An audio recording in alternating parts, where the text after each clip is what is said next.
Di sebuah kafe yang tenang, terlihat mahasiswi sedang membuka hasil nilainya.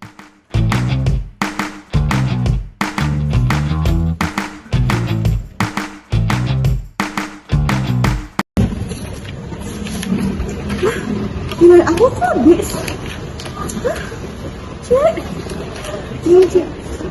Hana langsung terdiam karena nilainya jauh dari harapannya selama ini.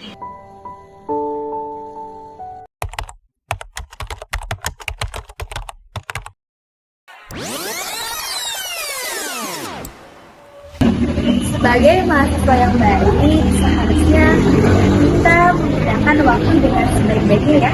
Tidak boleh menunda-nunda dan harus punya rasa tanggung jawab terhadap diri sendiri. Yuk, mulai perbaiki kebiasaan untuk menjadi pribadi yang jauh lebih baik.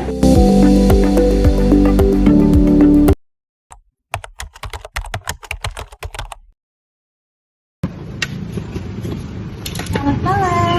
Malam Ibu. Baik, silakan duduk. Masih ya? Bagaimana hari ini kabarnya? Alhamdulillah baik sih, cuma aku sedikit capek dulu. Baik. Terima kasih ya sudah hadir. Hari ini kita akan melakukan sesi konseling untuk membantu kamu memahami tentang hambatan belajar kamu nih. Sekaligus nanti kita akan mencari solusi untuk meningkatkan motivasi belajar kamu. Tapi tenang aja, semua yang kamu sampaikan ini bersifat rahasia kok. Oke, baik. Apakah kamu sudah siap untuk mulai sesi konseling? Oke, baik.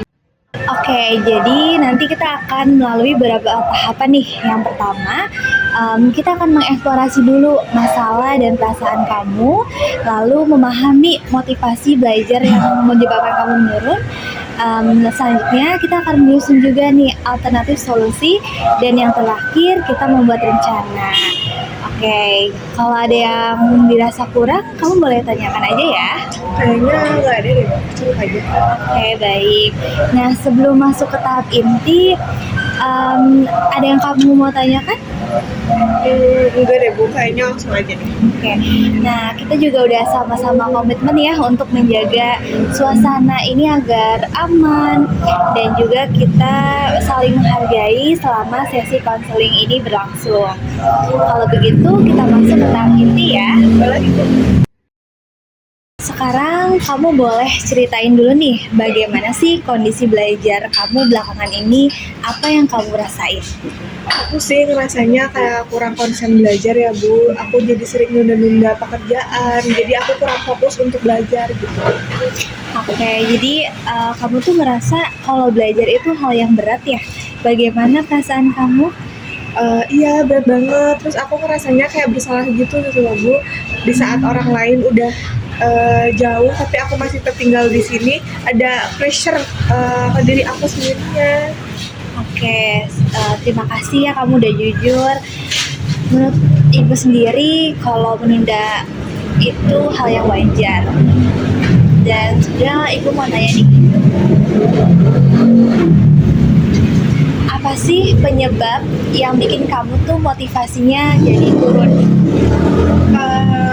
Motivasinya biasanya aku tuh kalau misalkan ada waktu senggang, kayak contohnya pada malam hari, aku tuh bukannya ngerjain tugas, bikin makalah ataupun apapun itu, tapi aku tuh malah nggak milih aku buat istirahat, menenangin pikiran aku, dan akhirnya aku malah scrolling, dan aku malah rebahan aja. Oh, oke. Jadi kamu tuh ada tekanan ya dari tugas-tugas yang numpuk, jadwal yang padat, dan kamu masih membandingkan diri kamu dengan teman, yang jadi kamu merasa kurang percaya diri, sehingga kamu malah melarikan ke hal yang kurang baik, betul? Iya, bener banget Ibu. Oke, kira-kira ada gak sih momen tertentu yang buat kamu jadi merasakan motivasi belajar kamu tuh menurun? Iya tadi Bu, pada malam hari, cuma ya gimana, aku tuh nggak bisa buat fokus karena aku pengen istirahat bukannya ngerjain.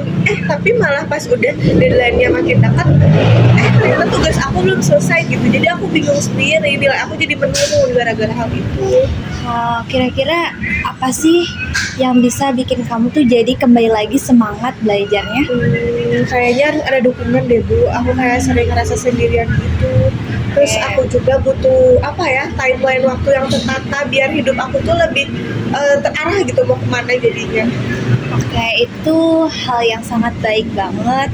Jadi yang kamu butuhkan saat itu time management waktu yang baik, terus jadwal belajar yang terstruktur ya.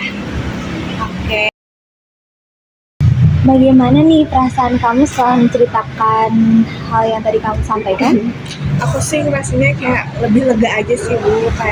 Kayaknya aku juga butuh momen berbincang seperti ini.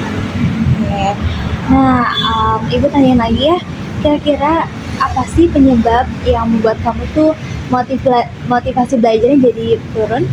Ya itu tadi Bu, aku jadi kurang fokus untuk belajar, nilai aku jadi makin menurun, terus aku jadi stres, pressure sama orang tua, nilai aku harus bagus, ditekan secara akademik, jadi kayak bingung gitu Bu, aku harus gimana. Oke, kira-kira kamu punya nggak strategi supaya motivasi belajar kamu tuh kembali meningkat? Kalau strategi kayaknya ini deh Bu, aku bisa buat bikin time schedule, tapi yang ringan dulu aja, gak bisa langsung yang tertata gitu, enggak. Kayaknya aku cuma bisa yang ringan-ringan dulu aja, kayak bangun tidur gimana, terus berangkat ke kampus aku harus makan jam berapa, paling gitu-gitu dulu sih Bu. Oke, itu hal yang sangat bagus banget. Nah, kira-kira besok ada gak sih satu langkah kecil yang akan kamu lakuin? Kayaknya ini deh Bu, aku bakal ngurangin main handphone. Contohnya seperti 30 menit mungkin ya sebelum tidur aku nggak akan main handphone, jadi langsung tidur gitu. Oke, baik. Itu komitmen yang sangat realistis dan bagus, dan Ibu sangat mendukung. Oke, setelah kita sudah membahas ya penyebab menurunnya motivasi belajar kamu, kita juga udah sama-sama melihat pola kebiasaan yang kamu lakukan dan juga rencana ya yang akan kamu lakukan, kayak misalkan mulai belajar 30 menit tanpa adanya gangguan setiap malam. Oke. Saya sangat mengapresiasi keterbukaan kamu pada sesi konseling hari ini. Kamu kalau ingin ada sesi lanjutan dapat menghubungi saya ya.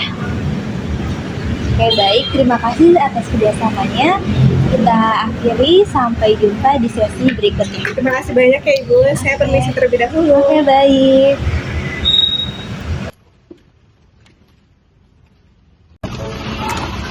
Nah, perilaku yang tadi tidak untuk dicontoh ya.